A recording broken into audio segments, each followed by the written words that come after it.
It's pretty easy to create a map and add it to your website. This is just a regular blog site based on Drupal, and we're going to add a book page with a map to it. So we would click here on Create Content, choose the type of content that we want to create, and give it a title. Add something to the body, it doesn't really matter what.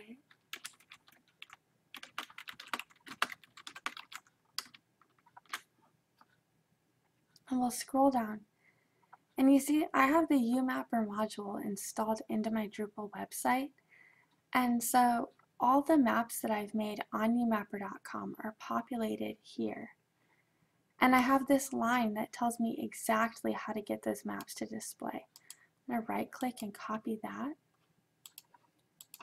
and paste it into the body. We see a height here of 400 and a width of 500. Those are perfectly fine dimensions for most maps, but you'll want to check and see what looks good on your site. We also have a Umapper ID. This is the number of my map. And when I scroll down here, I can see a number next to the title of each of my maps. So I'm going to copy the ID number for my map and just replace the sample number 1234 with my map number. Now we're ready to see what it would look like. And there it is in preview. Sometimes what will happen is if you've made a map on umapper.com, it won't show up in this list here.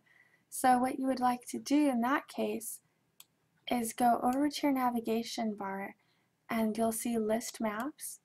If for some reason you don't see the link to list maps, look at your URL and right next to your domain you can add umapper/maps and this will populate. You scroll all the way to the bottom and you see an option to sync your maps. This will sync your website to Umapper and your list will show up here, any new maps that you've created and maybe haven't updated to your site yet. Alternatively, you can go here to create a new map from the beginning. The description will help you find it later.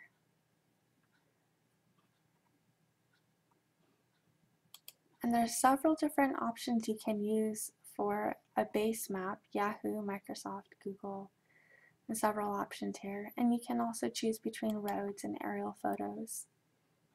You have your basic navigation tools, selection, panning around, zooming.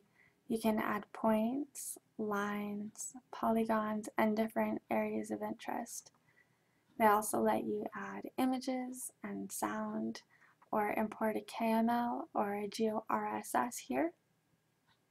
When your map looks just how you want it, you go ahead and save. And that's all there is to it. If you have any questions, go ahead and ask. I'll be happy to help you as much as I can. Good luck.